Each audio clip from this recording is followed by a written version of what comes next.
Nosotros ahora gozamos del carácter de Cristo como cristianos y nos debemos parecer cada día más al Señor Jesucristo.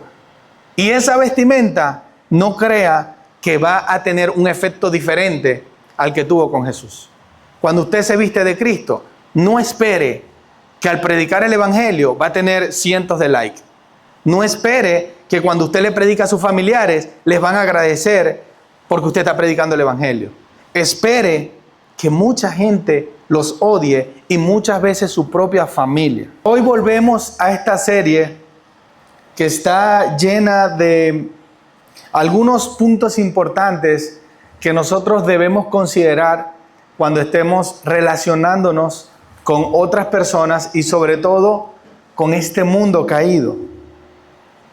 Y les quiero invitar a que me acompañen al Evangelio de Juan, capítulo 15. Vamos a estar considerando el versículo 17 al 27. El Evangelio de Juan, capítulo 15, del versículo 17 al 27. Y dice así: Esto les mando, que se amen los unos a los otros. Si el mundo los odia, sepan que me ha odiado a mí, antes que a ustedes. Si ustedes fueran del mundo, el mundo amaría lo suyo. Pero como no son del mundo, sino que yo los escogí de entre el mundo, por eso el mundo los odia. Acuérdense de la palabra que yo les dije: un siervo no es mayor que su Señor. Si me persiguieron a mí, también los perseguirán a ustedes. Si guardaron mi palabra, también guardarán la de ustedes. Pero todo eso lo harán por causa de mi nombre, porque no conocen a aquel que me envió. Si yo no hubiera venido y no les hubiera hablado, no tendrían pecado. Pero ahora no tienen excusa por su pecado. El que me odia a mí, odia también a mi Padre. Si yo no hubiera hecho entre ellos las obras que ningún otro ha hecho, no tendrían pecado. Pero ahora las han visto y me han odiado a mí y también a mi Padre. Pero ellos han hecho esto para que se cumpla la palabra que está escrita en su ley. Me odiaron sin causa. Cuando venga el Consolador, a quien yo enviaré del Padre, es decir, del Espíritu de verdad que procede del Padre, Él dará testimonio de mí. Y ustedes también darán testimonio porque han estado junto a mí desde el principio.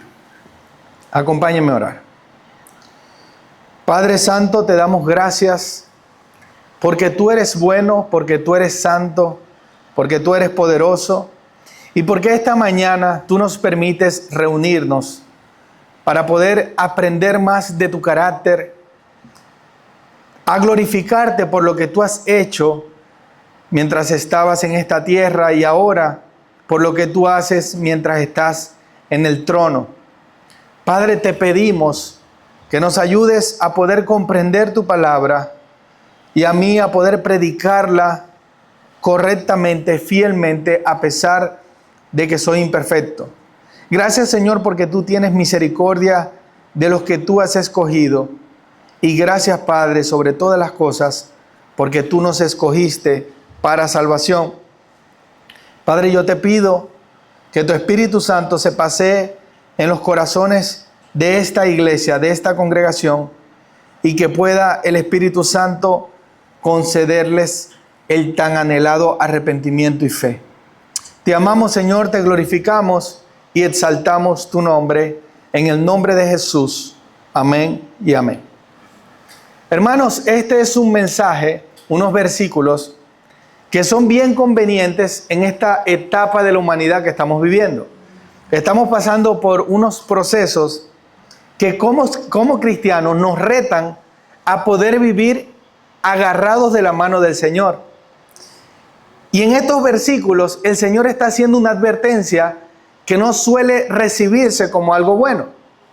Si a nosotros nos dijeran que nos van a odiar por hacer algo, probablemente evitaríamos hacerlo. Sin embargo, el Señor no les promete a sus discípulos que no los van a querer. Les promete a sus discípulos que los van a odiar.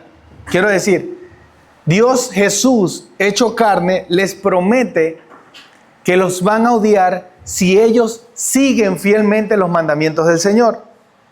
Y nos encontramos en unos momentos históricos de la historia de Jesús que ya se aproxima a su crucifixión. Y más adelante vamos a ver algunos detalles de lo profundo y humillante que fue la crucifixión de Cristo.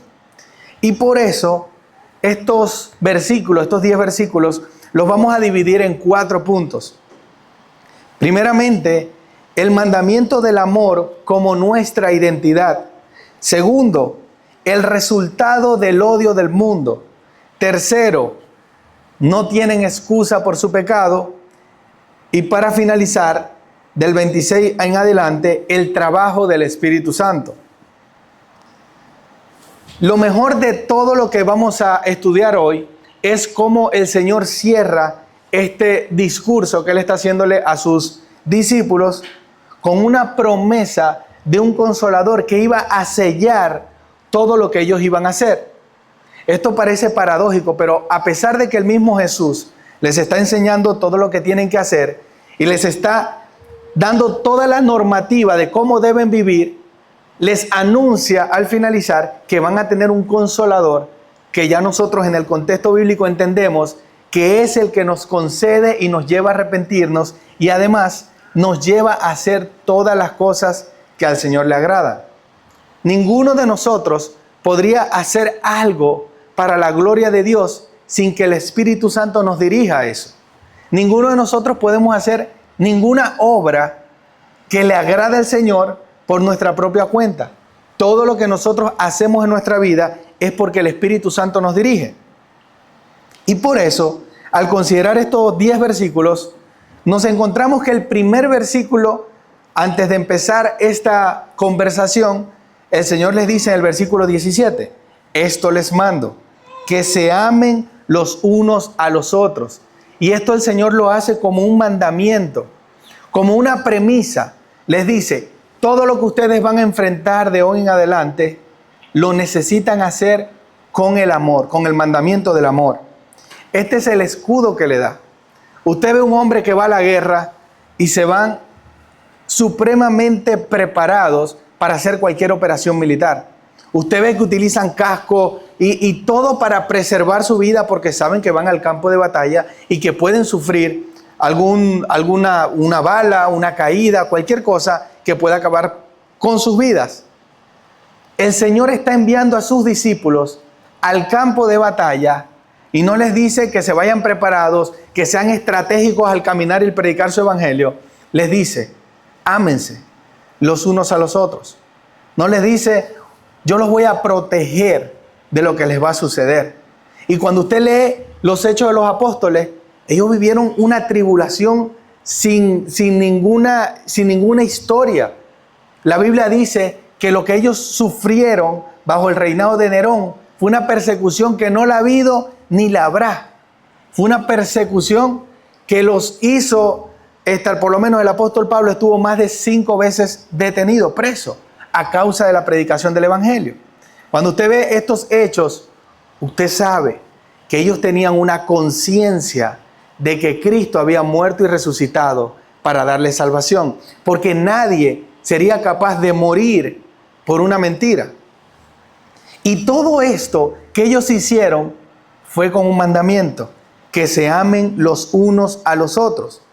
Hace 2 semanas estuvimos viendo la importancia del amor y cómo el amor debe imperar en la iglesia. El Señor nos dejó una vara tan alta de cómo debíamos amar, que nos dijo que el verdadero amigo da su vida por el amigo. Y estuvimos viendo lo difícil que es cumplir estos mandamientos. Cuando nosotros siempre en nuestra vida tenemos una predisposición a ir a lo que a nosotros nos conviene. Nosotros podemos ser muy amigos de ciertas personas, pero cuando viene un momento de elegir, tenemos la tendencia de ser egoístas. Pero lo que Cristo nos manda y le estaba mandando a los discípulos aquí era que se amen lo suficientemente fuerte, que sean capaces de dar su vida por los amigos. Y hoy en día vivimos en una sociedad que se parece más a una selva. Sálvese quien pueda. Cada quien quiere apurarse a lograr ciertos objetivos sin pensar en los daños colaterales. Y les llamamos así. Esos son daños colaterales, pero yo quería lograr este fin. No importa cómo se sienta el hermano, cómo se sienta la hermana, cómo se sienta el compañero de trabajo. Yo necesito eso y voy a pesar de lo que pueda afectar a otras personas, sin considerar que el Señor nos mandó a vivir en este mundo amándonos los unos a los otros y considerando al hermano más que nosotros mismos. Entonces, hermanos, este ha sido el mandamiento que Jesús hizo, pero no solamente empezó aquí. La enseñanza del amor empezó desde que empieza el Evangelio de Juan. Ustedes conocen al apóstol Juan como el discípulo amado. Y él se identifica a sí mismo, como lo hablamos cuando empezamos a estudiar este libro, como el discípulo que el Señor amaba. Porque le daba la preeminencia al amor, como que el apóstol Juan entendió lo poderoso y lo importante que es el amor en la vida del cristiano. Y después el apóstol Juan escribe unas cartas que son cartas exclusivamente llenas de amor.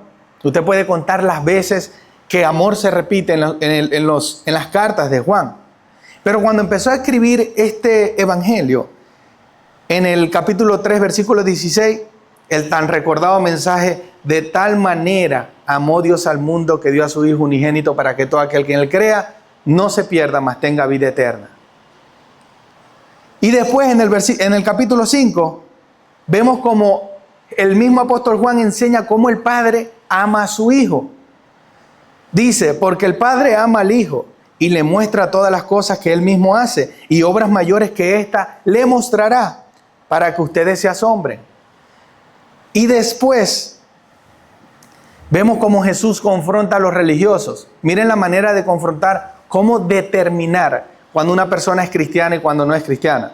Les dice en el capítulo 8, versículo 20: si Dios fuera su Padre, ustedes me amarían. Ni siquiera les dijo en ese contexto: ustedes creerían en mí o creerían lo que yo estoy haciendo, que es parte de amar al Señor.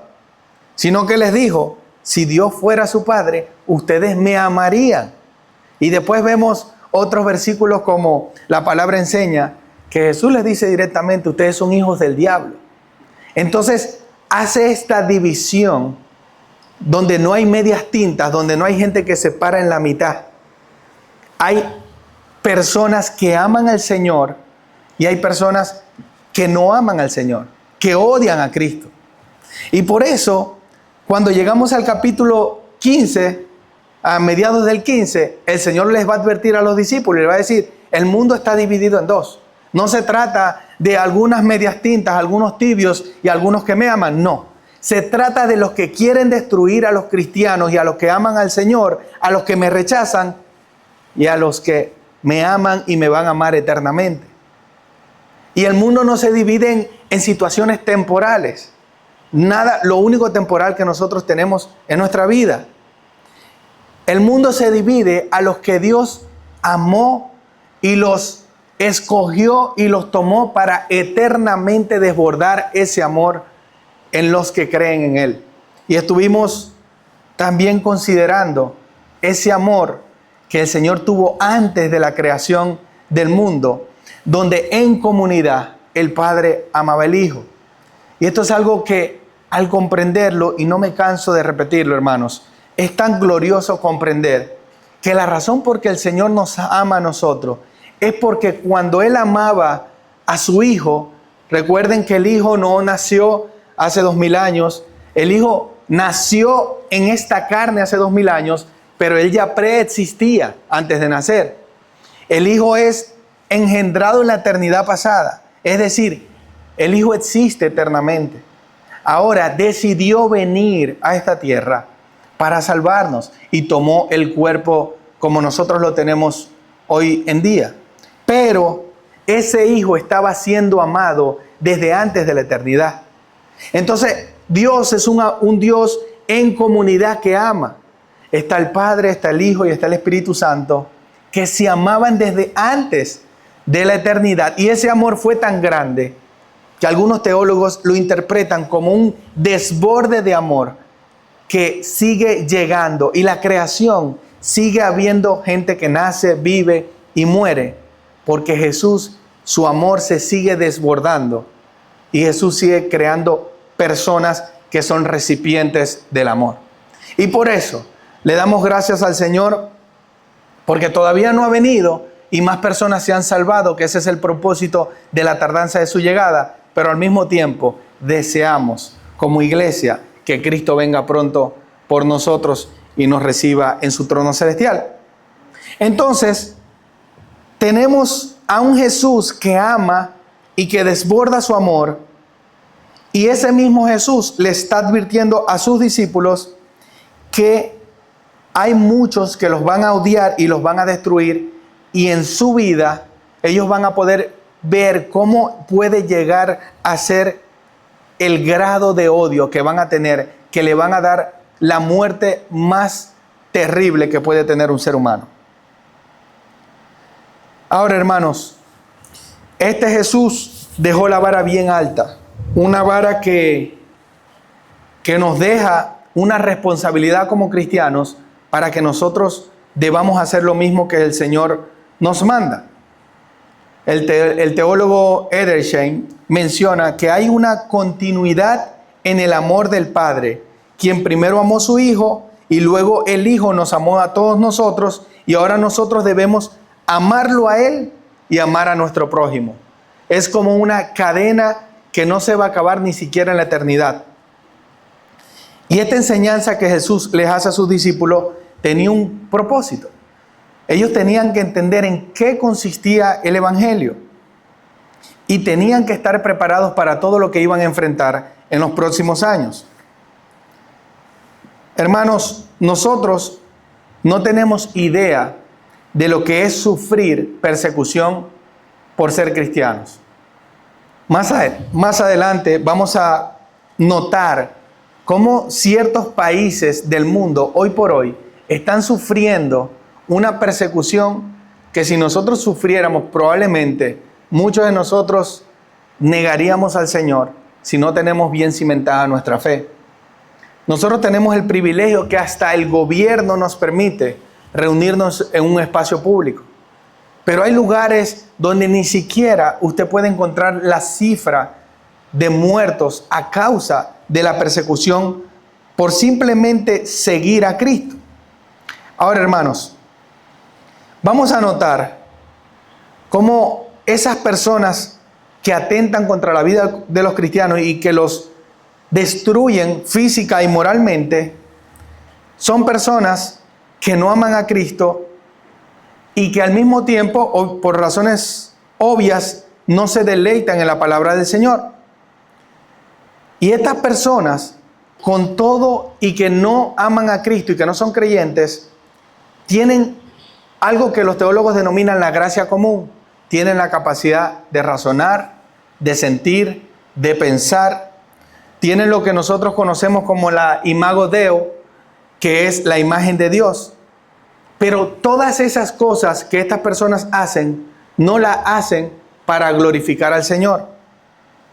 Seguramente usted ha visto muchas novelas o muchas historias románticas, o más fácil, usted conoce muchas parejas que se han amado hasta la muerte y usted no entiende. ¿Y cómo pueden ellos amar? Ellos realmente están amando. Y la realidad es que todo el amor que ellos se pueden dar, porque realmente lo pueden hacer, es un amor que no es un amor perfecto, que tiene el propósito de glorificar al Señor. Es un amor imperfecto que es muchas veces condicional, que no trae la gloria al Señor. La semana pasada vimos lo importante que es el matrimonio en esta relación que hay entre el amor de Dios por su iglesia. Así como nosotros los esposos amamos o debemos amar a nuestras esposas, así el Señor ama a la iglesia. Y el Señor hace una grandísima diferencia. En Mateo 5:46 dice: porque si aman a los que los aman, ¿qué recompensa tienen? ¿no hacen también lo mismo los recaudadores de impuestos? Él está diciendo, ellos también pueden amar. Ellos también tienen una manera de amar, pero los recaudadores de impuestos, si lo podemos comprender en el contexto, eran, digamos, la escala más baja en el ámbito moral que había en esos tiempos. Está diciendo, ustedes que son cristianos, que aman a los que los aman, que no aman sin condiciones, están haciendo, o mejor dicho, aman condicionalmente, están haciendo lo mismo que hacen los recaudadores de impuestos. Ustedes no están amando como el Señor nos envía a amar, con un amor sincero, verdadero. Entonces, vemos que los inconversos también tienen esa capacidad de amar por tener la imagen de Dios. En pocas palabras, hermanos, lo peor de lo peor, pueden amar a los que los aman. Y si nosotros hacemos lo mismo, ¿en qué nos diferenciamos nosotros del mundo? Porque aún en la iglesia, muchos de nosotros tenemos una diferenciación entre personas que amamos y hermanos que no queremos amar tanto. Y muchas veces hacemos esta gran distinción que hasta hacemos un esquive de saludo. ¿Usted sabe lo que es un esquive de saludo? Es, voy a hacer todo lo posible por no saludar a esta persona. Y eso lo vemos en la iglesia y en muchas iglesias. Esperamos que en esta iglesia no. Pero imagínese usted, si nosotros como cristianos tenemos estas técnicas lamentables, ¿cómo el Señor está viendo nuestro amor o ese mandamiento que Él nos dejó de amarnos los unos a los otros? Hace unas semanas vimos esta ilustración de cómo diferentes animales comían en la misma sopa. Y la pregunta es, ¿cómo nosotros estamos viendo a nuestros hermanos? ¿Estamos siendo igual que los recaudadores de impuestos? Que decidimos amar a los que nos tienen más cariño, que nos acercamos a los que nos saludan con mayor entusiasmo. ¿O estamos ejecutando este amor? Hermanos, ojalá nunca tengamos que pasar por una tribulación como la que pasaron los apóstoles. Pero las situaciones difíciles ponen a prueba dónde está verdaderamente nuestro corazón y si nosotros realmente estamos amando a Cristo como Él nos ha mandado a que nosotros amemos. Ahora, nos hacemos una pregunta. ¿Y por qué el odio? ¿Por qué comprometernos con el Señor deriva muchas veces en un odio del mundo? El Señor comienza diciendo en el versículo 18, si el mundo los odia, sepan que me ha odiado a mí antes que ustedes. Hermanos, nosotros tenemos algo que es la santificación del Espíritu Santo. No, todo cristiano procede a la restauración en Cristo. Nosotros compartimos la misma imago Dei que los inconversos, que es la imagen de Dios, pero hay una diferencia, que el Espíritu Santo nos restaura a nosotros para parecernos cada día más a Cristo. Y este proceso de restauración produce odio a los que no aman a Dios. Permítame explicarlo con algunos ejemplos prácticos. Si usted está pasado de peso y usted se decide hacer una dieta, usted va a notar como muchas personas que no quieren hacer una dieta, que les fastidia la dieta, se van a empezar a incomodar con su cambio físico. Si usted decide emprender un estudio para prepararse mejor académicamente, usted va a notar cómo personas que no quieren estudiar se van a sentir como si estuviesen siendo juzgados sin usted decir una palabra.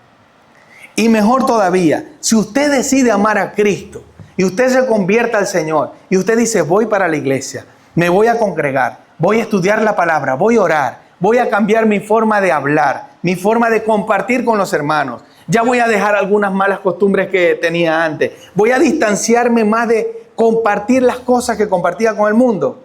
Usted va a sentir una resistencia de esas personas que no le dicen nada, pero con solamente lo que usted está haciendo, porque el Espíritu Santo lo está motivando a eso, van a sentirse juzgados sin usted decir una palabra. Eso es el juicio que trae cuando usted busca santificarse. Y de esta manera no quisiera que usted sienta que el propósito de nosotros es que el mundo nos odie, porque ese no es el propósito. El propósito de nosotros es atraer al mundo a que ellos también se santifiquen y conozcan a Cristo. No es salir como con una vara o, como dicen muchas veces, con golpes de pecho, como se menciona en el argot popular, para decir nosotros, yo sí soy cristiano, yo sí estoy buscando a Cristo, yo no. Se trata en amor de predicar el evangelio a todo el mundo, porque no sabemos quiénes son los escogidos del Señor y queremos que más personas lleguen al arrepentimiento.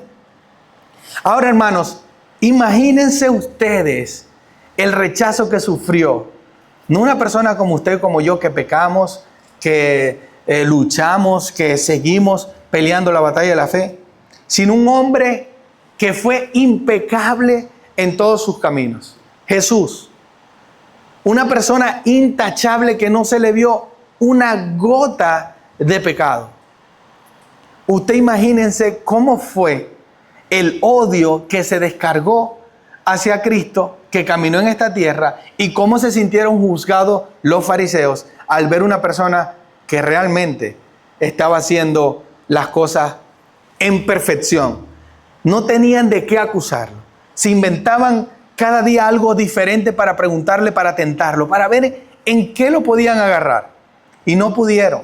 Ese Jesús fue, y vamos a ver más adelante, fue crucificado con la peor muerte que ha habido y creo yo que habrá hasta que Cristo venga.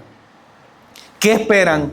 ¿Qué esperamos nosotros si nosotros evitamos ciertas cosas que nos producen o nos alejan de la santificación del Señor? ¿Qué esperamos nosotros si evitamos algunas redes sociales que no nos convienen, algunos tipos de fiestas, algunos lugares que solíamos visitar, inclusive la forma de hablar de nosotros que cambia, la forma de criar a nuestros hijos, de comportarnos con el prójimo? Todo esto, ¿qué esperamos nosotros que produzca sino una reacción de odio y de desprecio de los que no quieren amar al Señor? Ahora, esta es la razón por la cual el mundo nos odia. Pero Cristo les dijo, sepan hermanos, que me han odiado a mí primero antes que ustedes.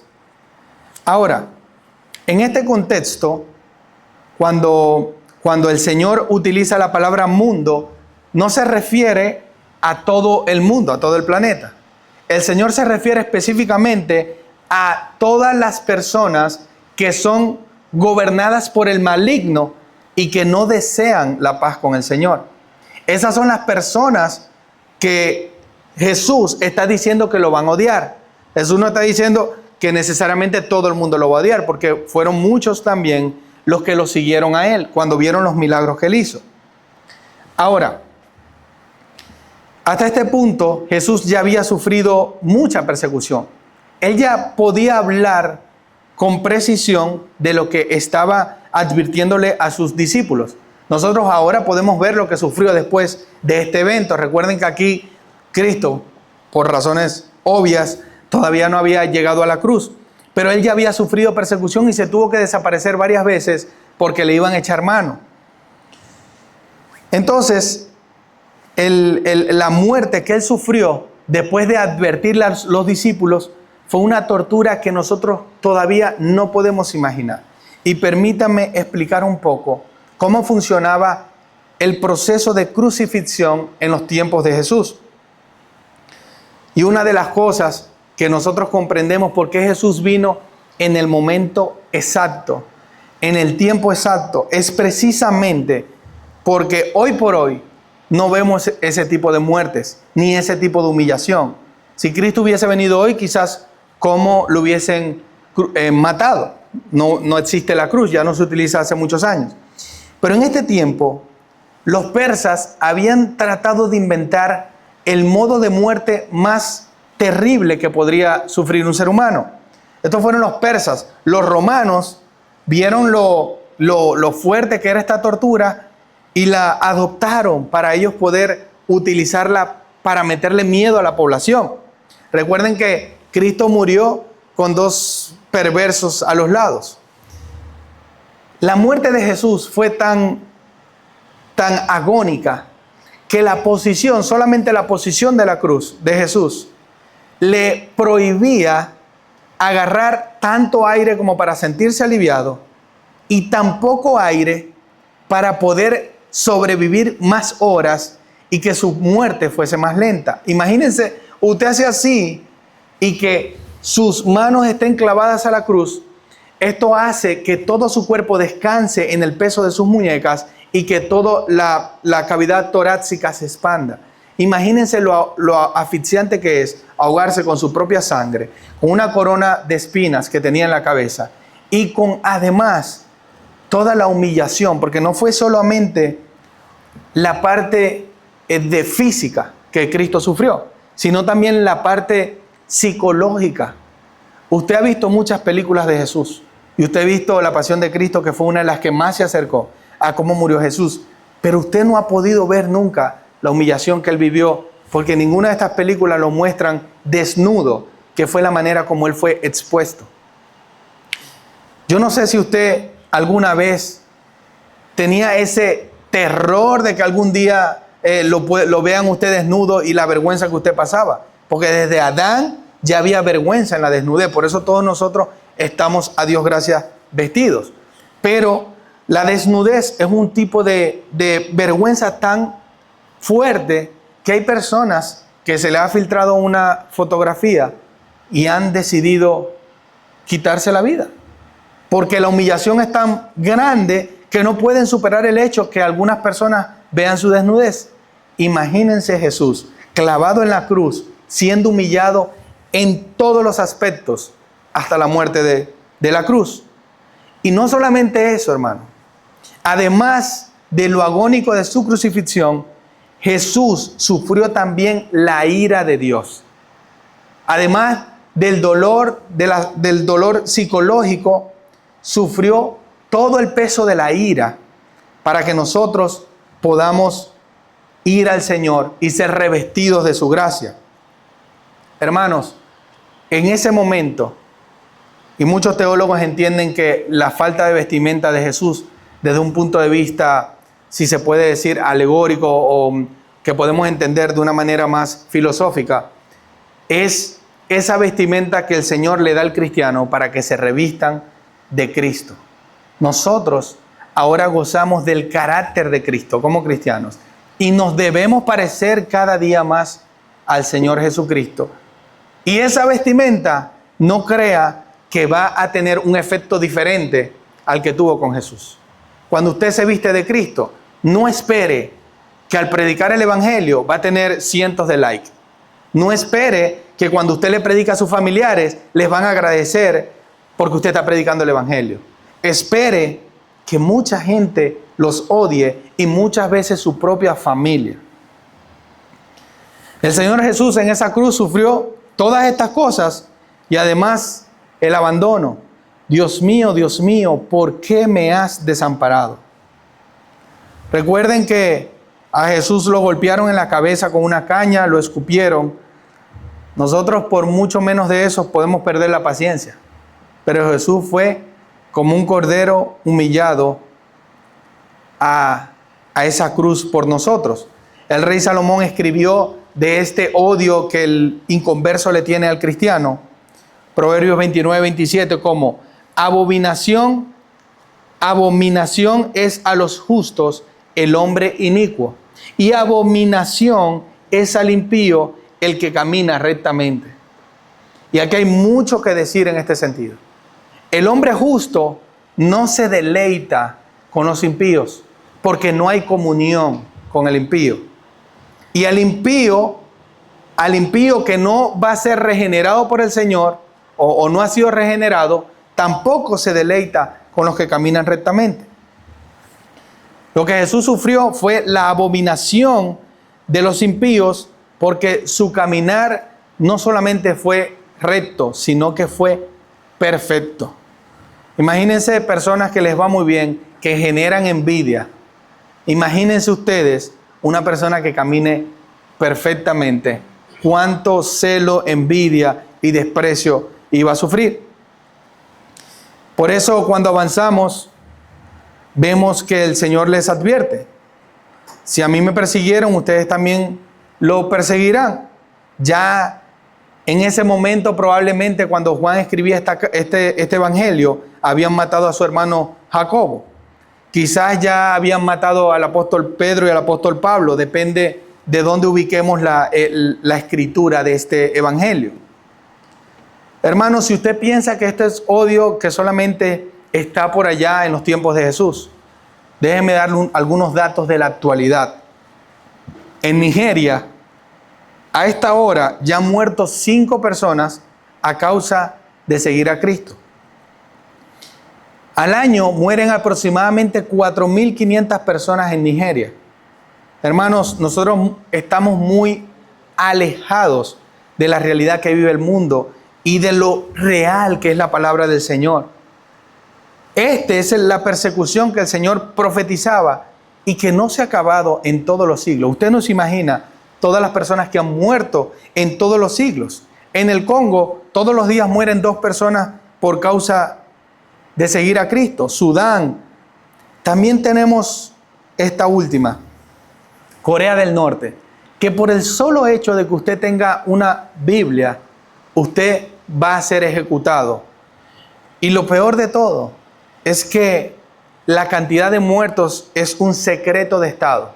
Por eso en todas las listas usted lo va a ver ahí, pero no va a ver la cifra, porque no se tiene ni idea la cantidad de personas que mueren en Corea del Norte a causa del evangelio. Nosotros vemos esto no como algo que pasó, sino como un problema actual. Pero el Señor nos da esta palabra, hermanos, y les ha dado seguro esta palabra a estos hermanos. Bienaventurados los que han sido perseguidos por causa de la justicia, porque de ellos es el reino de los cielos. Bienaventurados serán cuando los insulten y persigan y digan todo género de mal contra ustedes falsamente por causa de mí. Regocíjense y alégrense, porque la recompensa de ustedes en los cielos es grande, porque así persiguieron a los profetas que fueron antes de ustedes. Miremos, hermanos, este gran contraste que tiene la persona que ama a Cristo y la que no. Fíjense que más adelante el Señor les dice: no tienen excusa. Y este texto se ha malinterpretado porque se cree que este no tener excusa quiere decir que hay otros que sí tienen excusa. El Señor dijo: no, si yo no hubiera venido y no les hubiera hablado, no tendrían pecado, pero ahora no tienen excusa por su pecado. Y mucha gente interpreta, eso quiere decir que si no hubiesen escuchado al Señor, si Cristo hubiese venido en otro tiempo, no tuviesen excusa. Pero tenemos que comprender que esto precisamente fue el pecado que ellos tenían por haber rechazado a Cristo y que lo vieron cara a cara. Usted sabe que en todos los versículos, en los capítulos que estudiamos hasta ahora, vimos muchos milagros. Vimos milagros que Jesús le hizo a Lázaro, vimos milagros que el cojo, el ciego, vimos tantos milagros. Y nosotros no entendemos cómo esas personas que lo vieron, que nosotros hoy por hoy creemos en la palabra del Señor, pero cómo esas personas que lo vieron no creyeron en Jesús. Pero déjenme decirle una mala noticia para esas personas que no creyeron en Él. Este versículo 22 del capítulo 15 está refiriéndose en forma exagerada a la condenación que van a vivir esas personas que vieron los milagros de Jesús y que no creyeron en Él. Es decir, hermanos, el mismo Jesús les dice que ellos habían visto la gracia del Señor en vivo, los milagros del Señor, y que no habían creído en Él. Ellos iban a tener una mayor condenación. Hermanos, el problema que nosotros tenemos ahora mismo es que vivimos en tiempos donde el infierno es poco mencionado. Pareciera que, como decía un teólogo, las llamas del infierno están más frías ahora. Como que apagaron las llamas.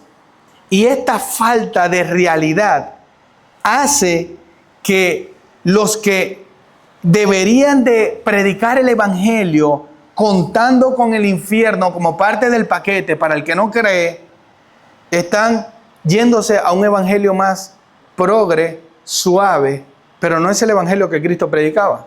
Cristo predicaba y decía, tú eres un hijo del diablo, tú eres un hijo escogido por mí. Esa era la manera de Cristo predicar. Y fíjense lo que el Señor les dice a todos esos que se pararon ahí y vieron a Lázaro caminar después de 3 días muerto. Miren lo que el Señor hizo a lo que les digo, a esas personas que vieron el milagro de los 5,000, que todavía no hay persona, yo no he conocido una persona que no sepa del famoso milagro de la alimentación de los 5,000. Hasta en películas cómicas salen estas cosas, porque son cosas épicas, si la podemos decir de alguna manera, que sucedieron. Tenemos el Jesús caminando sobre las aguas. ¿Quién no recuerda ese milagro? Ahora, hermanos, déjenme decirles lo que el mismo Jesús les dijo a esas personas que vieron estos milagros y que no creyeron en Él. Entonces, Mateo 11, 22 del 20 al 22. Entonces Jesús comenzó a reprender a las ciudades en las que había hecho la mayoría de sus milagros, porque no se habían arrepentido. Y les dijo, ay de ti, Corazín, ay de ti, Betsaida, porque si los milagros que se hicieron en ustedes se hubieran hecho en Tiro y en Sidón, hace tiempo que se hubieran arrepentido en cilicio y ceniza. Por eso les digo que en el día del juicio será más tolerable el castigo para Tiro y Sidón que para ustedes. Hermanos, no tenemos muchos detalles del infierno. Sabemos que es un lago de fuego que no se apaga. No sabemos si es ese invento que dijo un tipo que no creo, que hay pailas. Pero lo que la Biblia dice en el versículo 22 es que hay juicios que son peores para aquellos que vieron a Jesús hacer estos milagros y no creyeron. Hay un juicio peor para ellos. Por eso Jesús le dice, ahora no tienen excusa por su pecado. Si vieron todo. Pero más adelante vamos a entender cómo el Espíritu Santo nos permite a nosotros hoy, 2000 años después de esto, creer que Cristo es real y que Cristo nos ha salvado. Algunos de estos que rechazaron al Señor, lo rechazaron y creyeron que estas obras que el Señor hacía eran producto del poder de Belcebú, de Satanás. Y este es la famosa blasfemia contra el Espíritu Santo. Y usted escucha decir, es un pecado imperdonable. ¿Cuál es este pecado? La blasfemia contra el Espíritu Santo. Algunos teólogos comprenden que este pecado no se puede cometer hoy en día porque piensan que hoy en día no están los milagros que habían en tiempos de Jesús. Sin embargo, si es así, estas personas cometieron esta blasfemia. Y esta blasfemia no es más que decirle a una obra de Cristo que lo hizo por el poder de Satanás. Estas personas son condenadas siendo testigos oculares de los milagros de Jesús. Estas personas son condenadas con un castigo mucho peor. Ahora, hermanos, versículo 26.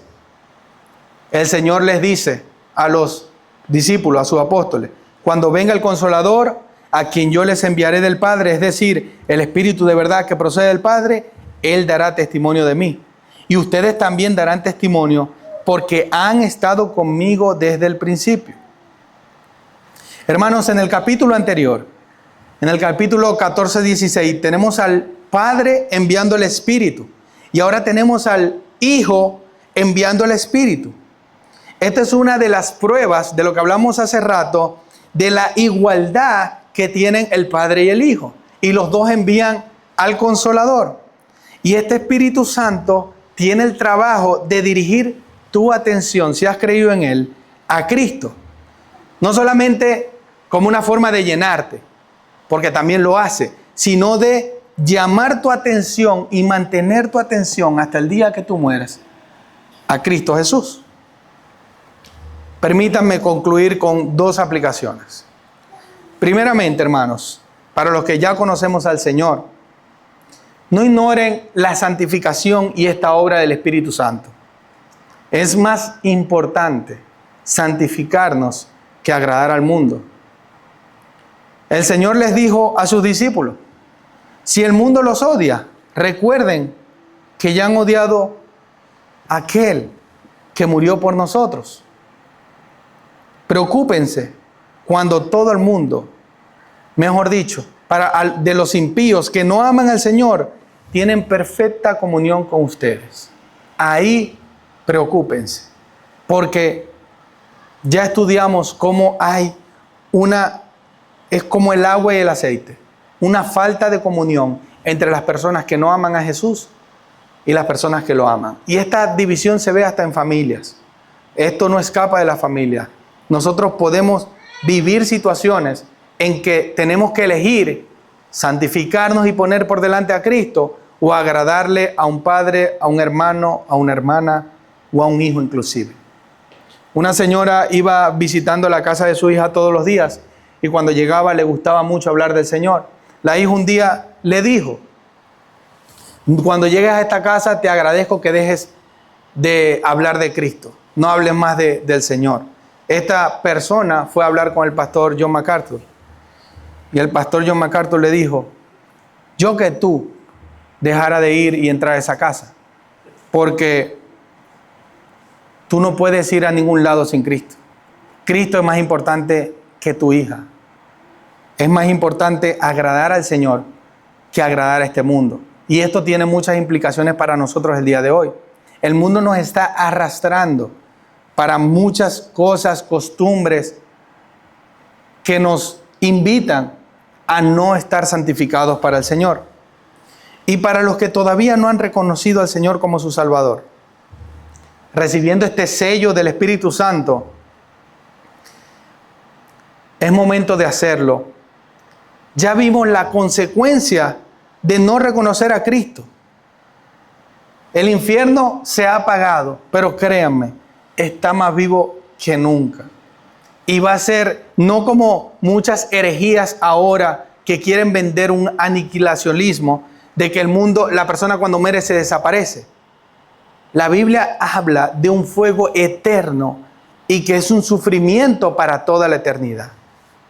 Hermanos amados, hace unos días, tuvimos el sufrimiento de la pérdida de un ser querido, de una persona que yo compartí más de 17 años y sirvió en muchas iglesias, sirvió para todo, era uno de esos diáconos que usted contaba con él para lo que fuese.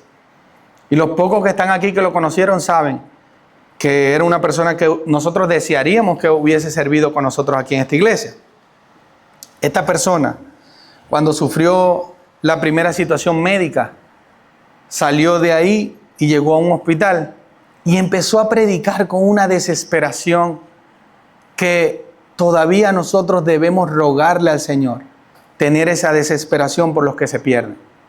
Le decía a un hermano que tenía al lado que tenía cáncer, a una persona, cáncer de colon, le decía, Dios me trajo aquí para que yo te predicara el evangelio y tú conocieras de que Él te puede salvar. Nosotros, hermanos, no sabemos ni tenemos conciencia del momento que se va a acabar nuestra vida terrenal. Pero recuerden, esto es temporal. Nosotros debemos servir para lo eterno, porque ahí tenemos esperanza de ver a Cristo y además de ñapa, de ver a nuestros seres queridos y vamos a disfrutar eternamente. Pero necesitamos estar conscientes de que tenemos que tener nuestra vida a cuenta con Dios todos los días, porque muchas veces no vamos a tener este tiempo de poder predicar a Cristo. El tiempo es ahora. Así que yo les invito, hermanos, que consideren esto en el transcurso de esta semana y el resto de sus vidas, que piensen que debemos predicar el evangelio con urgencia, porque un día todo este cuerpo mortal se va a acabar y vamos a estar cara a cara en la presencia del Señor. Y esto lo creemos porque hemos creído en su palabra, porque el Espíritu Santo nos guía a mirar a Cristo en la cruz. Acompáñenme a orar. Padre, te damos gracias por este hermoso día. Gracias, Padre, por tu amor, por tu misericordia. por tu paz en medio de tantas situaciones difíciles en este mundo.